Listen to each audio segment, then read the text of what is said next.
우리는 다 감정을 가지고 있습니다. 이 감정을 가지고 있어서 이 감정이 있어야지 사실은 우리는 이 세상에서 마음이 또 즐거움을 얻고 기쁨도 얻습니다. 감정이 없는 사람은 없습니다. 감정이 있어야지 우리는 이 세상에서 풍성한 것을 또 즐기면서 또 누릴 수도 있습니다.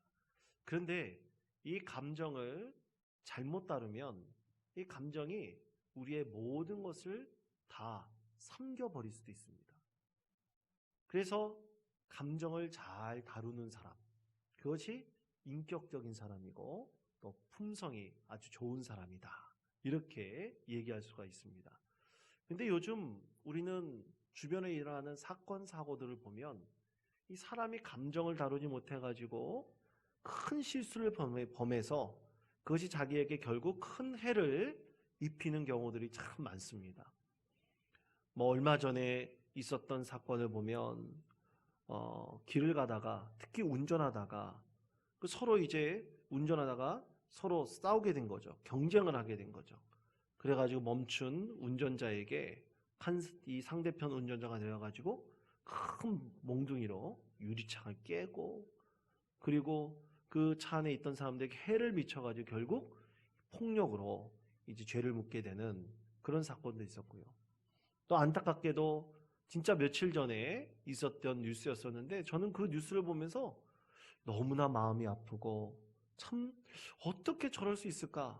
사람으로서 저럴 수 있을까? 그런 생각이 든 사건이 있었는데, 그것은 뭐냐면 9살 난 이 아이를 이 여행 가방에 가두어 놓고 그냥 그 아이에게 폭력을 행했던 이 의붓어머니 사건입니다. 아이가 숨이 막힌다고 막 소리 지르는데도 그 위에 올라가지고 오히려 뛰었다 그러더라고요. 그래서 그 아이가 그 자리에서 죽게 되는 참 안타까운 사건이 있었는데, 저는 그 의붓어머니에게 참 묻고 싶습니다. 대체 그 아이가 그 어머니에게는 어떤 존재라는 그것 다 떠나서 어떤 잘못을 했길래 그렇게 아이에게 분노하였는지, 감정을 추스리지 못했는지, 저는 그것에 대해서 좀 묻고 싶어요. 사람이 감정에 사로잡혀 버리면 모든 것이 다 이제 소용이 없습니다. 아무 말을 해도 다 소용이 없고, 100가지 1000가지 좋은 말을 들려줘도 감정에 사로잡혀 버리면 아무 소용이 없습니다. 그래서 우리가 이 감정을 잘 다루고 또 하나님의 성품을 나의 성품 되게 하는 것이 또 신앙에 있어서는 아주 중요한 신앙의 훈련입니다. 이 성품은 여러분 훈련받는 겁니다. 훈련받아야지 우리는 모난 것이 갈고 닦여가지고 좀 매끈하게 바뀔 수가 있고요. 또 그래서 하나님께서 기뻐하시는 믿음의 사람으로 우리가 또 설 수도 있는 것입니다. 사람을 미워하지 말고 죄를 미워하라 라는 말이 있지만, 이 감정에 휘어잡히다 보면 사람이 정말 끔찍한 괴물로 변할 수도 있는 것이죠. 자, 오늘 말씀은 이 삼손에 대한 이야기입니다. 이 삼손에 대한 이야기인데, 삼손도 감정에 지배받다 보니까 결국 하나님께서 그에게 말씀하시고 또 그가 서약한 모든 것을 잊어버리는 참으로 불쌍한 한 사람으로 전락하는 것을 오늘 우리 말씀을 통해서 우리가 너무나 잘 알 수 있습니다.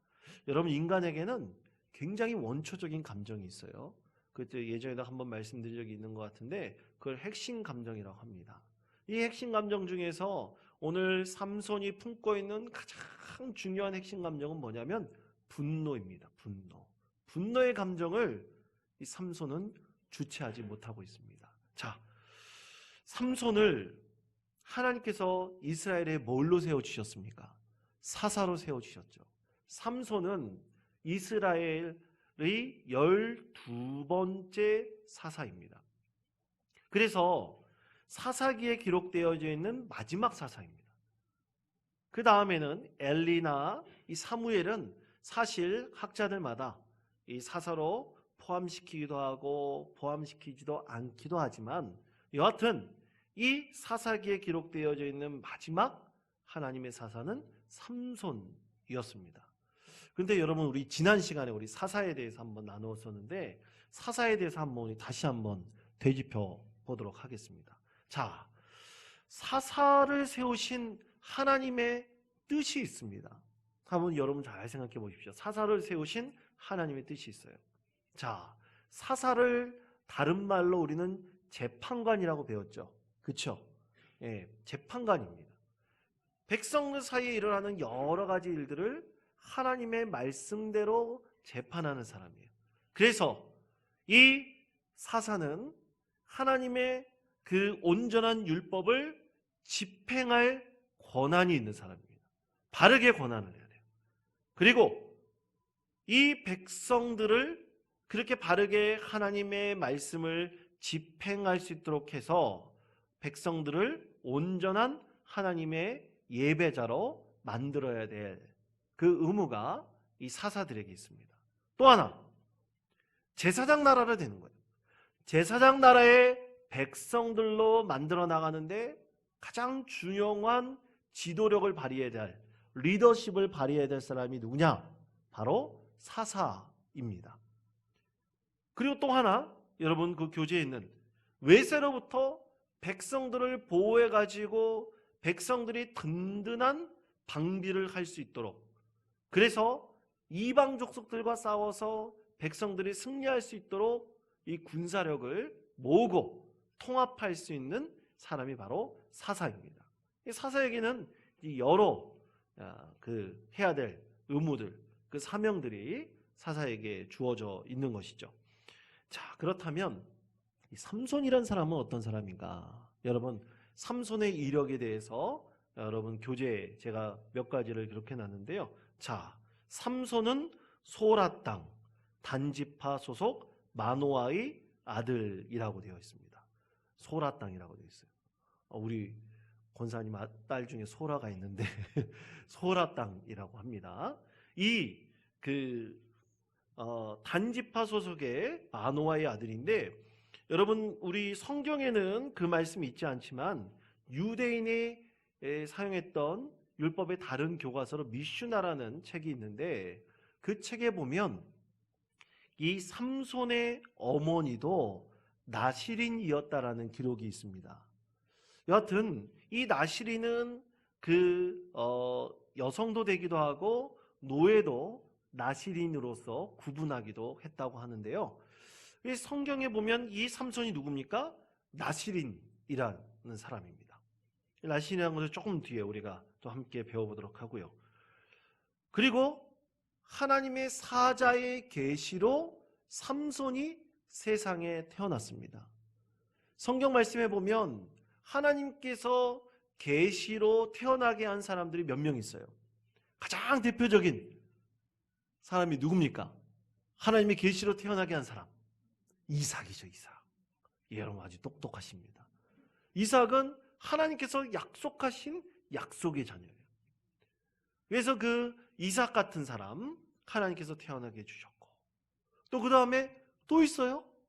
이삭의 아들들이 누굽니까? 에서와 야곱이죠. 사실 에서와 야곱에 대해서는 하나님께서 또 약속하셨어요. 그래서 하나님께서 참 이 성경 말씀에 보면 약속의 자녀로 태어나게 한 사람들이 참 많습니다.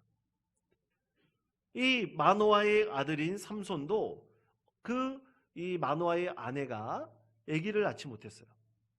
그럴 때 하나님께서 계시하셔가지고 이 삼손을 태어나게 해주셨습니다. 태어나게 해주셨을 때 이 마노아가 하나님께 약속하죠. 이 아이를 평생에 하나님께 나시린으로 드리겠습니다. 그렇게 약속을 합니다. 그렇게 해가지고 이 삼손이 하나님을 영원토록 섬기는 나신이 되었던 것이죠. 또 이 삼손에게 하나님께서 특별한 능력을 주셨어요. 장사의 힘을 주셨습니다. 이 상상을 초월할, 정말 상상할 수 없을 만큼의 엄청난 힘을 가진 헤라클레스 같은 이 힘을 주셨고, 그리고 이 삼손은 20년 동안 이스라엘의 사사로 지내게 됩니다. 자, 그리고 12번째 이스라엘 사사로 이게 기록되어져 있죠. 그럼 나시린은 과연 어떤 사람들이냐? 나시린은 히브리어로 나지르라는 뜻을 갖고 있는데 구별된, 성별되다 그런 뜻을 갖고 있습니다. 그러니까 이 사람들은 하나님께서 나시린으로 바쳐진 사람들을 특별히 구별해 내셨는데, 여러분, 우리는 이제 개신교에서는, 특히 우리나라에서는 잘 없지만 외국의 개신교에서는 개신교 수도원이 또 있습니다. 개신교 수도원에 가면 이제 수사로 섬기는 분들이 있어요. 이 수사라는 분들은 이제 기도하는 사람들입니다. 자기를 분리하여서 이 수도원에서 늘 중보하고 기도하는 의무를 갖고 있는 사람들이죠. 그것처럼 카톨릭이나 정교회 같은 경우는 아주 유명하고 오래된 이 수도원 안에 있는 수사들이 다 있어요. 그러면 이 나시린도 일명 말한다면 오늘날의 이 수사다라고 말을 할 수가 있습니다. 구별되어서 자기를 거룩하게 해가지고 늘 하나님을 존경하고 예배하고 기도하는 사람으로 세워진 사람들이 바로 나시린들입니다. 이 나시린들이 꼭 하지 않아야 될 몇 가지 규례가 있습니다. 자, 뭐가 있습니까? 첫 번째로 포도주나 독주를 마시지 말라 했어요. 왜냐하면 하나님을 거룩하게 잘 섬기는 사람들, 기도하는 사람들이 포도주와 독주를 마시다 보면 어떻게 됩니까? 이성을 잃어버려요. 자기 감정에 지배받기 쉽게 됩니다. 하나님의 뜻을 온전히 분별할 수 없게 될 수도 있어요. 그래서 이 나시린들은 자기를 거룩하게 하기 위해서는 이 포도주나 독주, 이것을 먹지 않아야 됩니다. 그리고 또 머리를 자르지 않도록 했어요. 그래서 늘 머리를 길러놓고 하나님을 섬기는 사람으로 구별될 수 있도록 했고, 또 부정한 것, 시체가 대표적이죠. 이 부정한 곳에 가까이 하지 않도록 했습니다. 그래서 늘 자기를 성결하게 만들었던 사람들이 바로 이 나시린들이었습니다. 그런데 성결한 사람으로 살아야 될 삼손에게 대체 어떤 일이 그에게 일어났는지, 여러분 거기 삼손에게 일어났던 여러 가지 일들을 제가 기록해 놓았는데 여러분 한번 보시기 바랍니다. 삼손은 그의 힘을 수많은 사람들에게 자랑을 했어요. 삼손이 길을 가다가 이 사자를 만나게 되었습니다. 사자가 자기를 위협하니까 이 사자를 어떻게 했다고요? 성경 말씀에 보면 말 그대로 찢어 죽였어요. 입을 잡고 아마 찢어 죽였다고. 엄청난 힘을 가진 사람이죠. 대단한 용기도 있었던 사람이었습니다. 그래서 이제 길을 가다가 다시 돌아오는데, 블레셋에 있다 다시 돌아오는데 보니까 이 죽어있던 이 사자의 시체를 자기가 봤는데 거기에 뭐가 담겨 있었냐면 야생꿀이 담겨 있었던 거예요. 그래서 그 사자의 그 시체 속에 있는 야생꿀을 맛보고 이 삼손이 눈이 밝아지면 너무나 맛있는 거예요. 그래가지고 이제 삼손이 그것에 대해서 수수께끼를 냅니다. 근데 여러분, 이 나시린이라는 사람들이 포도주나 독주를 마시지 않고 머리를 자르지 않고 또 그 다음에 자기가 성별하여서 오늘 말씀 그대로 본다면 시체나 무덤 같은 것들을 가까이 하지 않는다 그래서 여러분 다 나시린이 될 수 있는 건가요? 그것만 지키면 다 나시린입니까? 그렇지 않습니다. 오늘 삼손을 보면 삼손이 첫 번째로 그는 감정에 지배받았던 사람입니다. 분노의 감정에 지배되었던 사람이에요. 그 다음에 두 번째로 그가 실수하고 잘못한 것이 있어요. 그것은 뭐냐면 이방 여인을 사랑하는 겁니다. 삼손이 아마 잘생겼나 봐요. 힘도 세고 그러니까 여인들이 굉장히 따랐나 본데, 특히 성경 말씀에 보면 삼손은 이 이스라엘 여인들과 교제한 내용이 없어요. 다 누구하고 교제했냐면 블레셋 여인과 교제한 걸로 되어 있어요. 근데 여러분, 하나님께서 이스라엘 백성들에게 금지한 게 뭡니까? 이방인들과 결혼하지 말라는 거예요. 이방인들과 가까이 하지 말라는 거예요. 근데 성경 말씀 사사기에 보면요, 사사기에 핵심적으로 항상 흐르는 하나님의 아픈 말씀이 있어요. 그것은 뭐냐면 각자 자기 소견대로 행하였더라라고 하나님께서 성경에 말씀하고 있습니다. 그렇게 본다면 삼손도 사사로서 또 나실인으로서 하나님을 잘 섬기고 성결하게 믿음 생활을 해야 될 사람인데, 그는 자기 소견대로 자기 맘대로 살았던, 참으로 어떻게 보면 이 세상 살아가고 있는 우리들 모습과 같이 그렇게 살았던 사람이 아니었었나, 그렇게 생각을 해봅니다. 이방 여인을 너무나 사랑했어요. 그래서 블레셋 여인과 결혼하려고 이 여인의 부모에게 조르고 졸라가지고 이 결혼을 허락받게 돼요. 근데 결혼식에 참석한 이 블레셋 사람들에게 이 삼손이 골탕 먹이기 위해서 이 수수께끼를 냅니다. 근데 수수께끼를 맞춰요. 여러분, 그 수수께끼가 어떤 수수께끼인지 아세요? 참 희한합니다. 한번 들어보십시오. 먹는 자에게서 먹는 것이 나오고 강한 자에게서 단 것이 나왔다라는 수수께끼예요. 속된 말로 저는 이건 죽었다 깨나도 못 알아보겠더라고요. 근데 이것을 블레셋 사람들이 맞췄을까요? 못 맞췄을까요? 맞췄어요. 누가 가르쳐줬을까요? 예? 여러분, 부부는 서로 비밀이 없어야 됩니다. 이 자기 사랑하는 아내가 블레셋 사람이라고 블레셋 사람들에게 그것을 가르쳐줬어요. 그래서 삼손이 분노하여서 거기에 있는 블레셋 사람 30명을 그 자리에서 죽입니다. 그리고 또 이제 한참 도망가 있다가 다시 이 블레셋 여인의 집에 오니까 그 장인 장모님이 이제 결혼이 완전히 끝나버린 줄 알고, 깨져버린 줄 알고 자기 딸을 다른 사람들에게 보내요. 분노해가지고 삼손이 여우 300마리를 잡아서 그 꼬리에다가 불을 붙여가지고 블레셋 온 농경지에 다 불을 붙여버립니다. 엄청난 화재를 일으켜요. 그리고 또 여러분 말씀해 보십시오. 나귀 턱뼈로 블레셋 사람 1000명을 때려 죽입니다. 그리고 또 그것도 모자라 블레셋 여인 들릴라를 사랑하게 돼요. 그리고 들릴라에게 성경 말씀에 보면 참 들릴라가 이 블레셋 사람들에게 이 요청을 받아가지고 삼손의 힘의 근원을 뺏어버리려고 3번이나 이 들릴라가 이 삼손에게서 그것을 캐냅니다. 근데 결국에는 삼손이 그것을 진짜 힘의 근원을 알려주게 되죠. 결국 삼손이 머리카락이 다 잘리고, 오늘 우리가 읽었던 16장 22절 말씀에 보면 그의 머리털을 밀려내 다시 자라기 시작하니라 말씀하고 있는데, 머리털이 다 밀리고 결국 삼손이 노예로 붙잡히게 되고요. 그리고 이제 삼손이 블레셋 사람들과의 마지막 결전을 빚죠.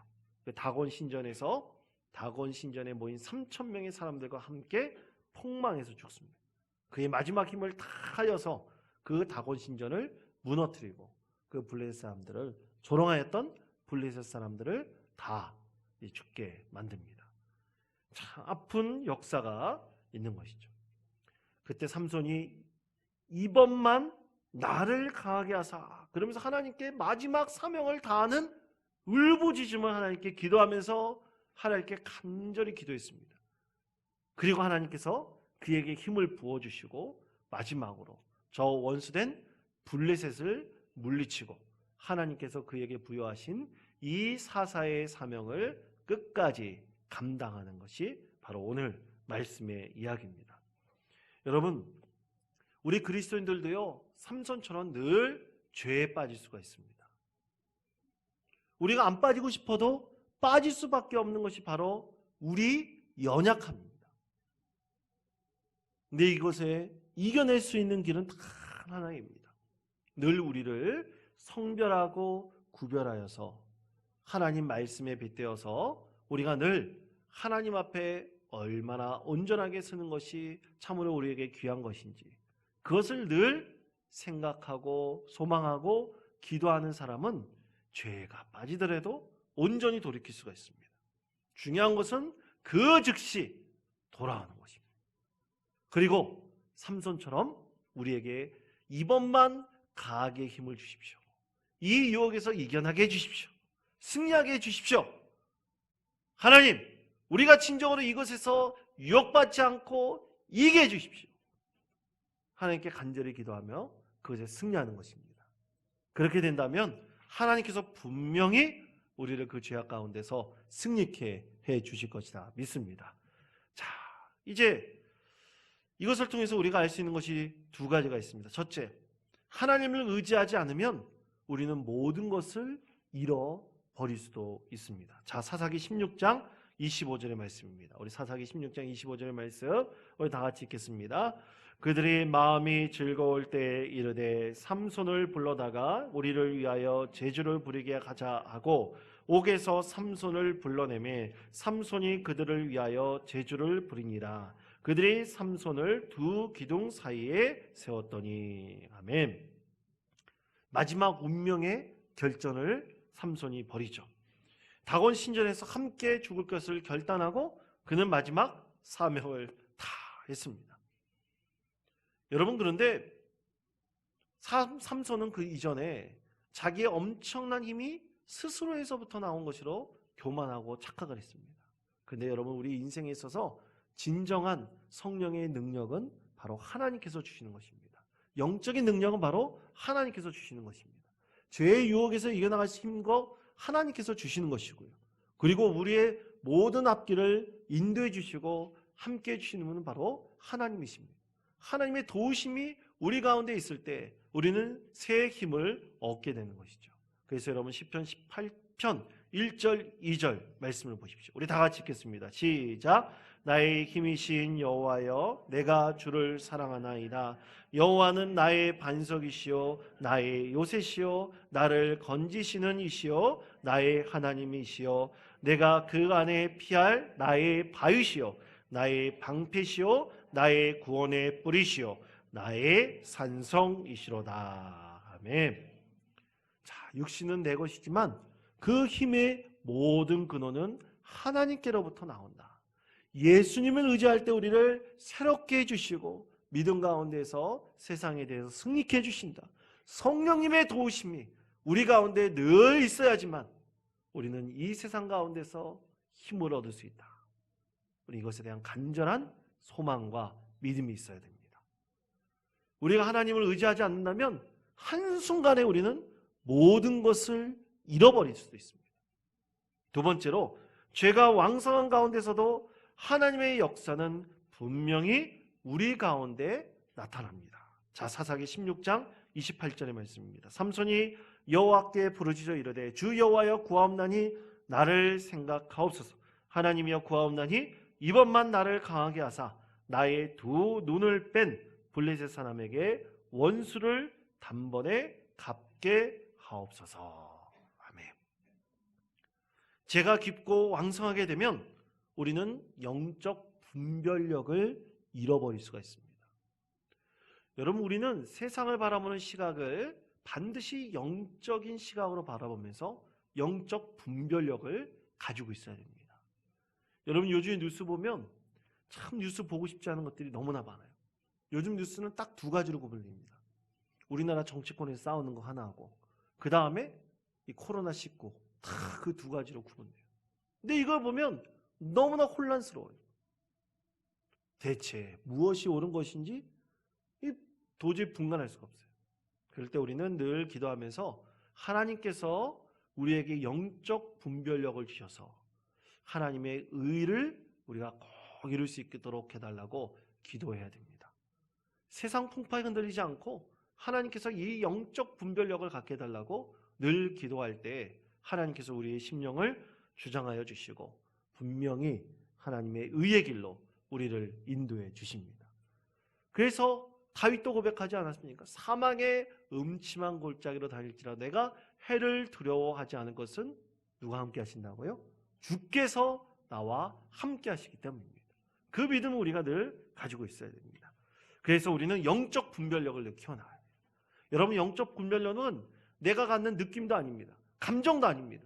오직 말씀을 가까이 하는 자에게 하나님께서 기도 가운데 얻게 해주시는 것이 영적 분별력입니다. 이 영적 분별력을 수학 법칙으로 해결할 수 있는 것도 아닙니다. 어떤 과학적 기술로 어찌 세팅할 수 있는 것도 아닙니다. 오직 하나님께서 우리 가운데 알게 해주시는 것이고 깨닫게 해주시는 것이 바로 영적인 분별력입니다. 그래서 우리 하나님께서는 이 영적 분별력을 우리 심령 가운데 조금씩 자라나게 해주셔가지고요, 우리가 세상을 볼 때나 우리 인생을 판단할 때 하나님의 뜻으로 우리가 알도록 하나님께서 만들어 주십니다. 여러분, 삼손을 보십시오. 삼손이 우리가 읽었던 사사기 16장 22절 말씀에 보면 그 머리털을 밀린 후에 자라기 시작했다는 것을 삼손이 인지했을까요? 못했을까요? 아마 제대로 인지하지 못했어요. 근데 어느 순간에 그의 머리털은 자라나고 있었고 하나님께서 마지막으로 그에게 힘을 주셔가지고 그 모든 블레셋의 악한 그 힘들을 하나님께서 무너뜨리신 것이죠. 파해버리신 겁니다. 사랑하는 우리 원통장로교회 성도 여러분, 이런 믿음이 여러분 심령 가운데 늘 자라나기를 간절히 축원드립니다. 자, 삶 나누기를 여러분 한번 보십시오. 언제 하나님을 잊고 사는지, 우리가 언제 하나님을 잊고 살 때가 있을까? 또 어느 순간에 우리가 잃어버리니까 한번 나눠보시기를 바랍니다. 그리고 하나님을 의지했을 때 하나님께서 어떻게 나를 인도하셨는지, 여러분 그것은 영적 분별인 사람은 알고 있습니다. 우리가 그것을 위해서 기도한다면 분명 하나님께서 알게 해주십니다.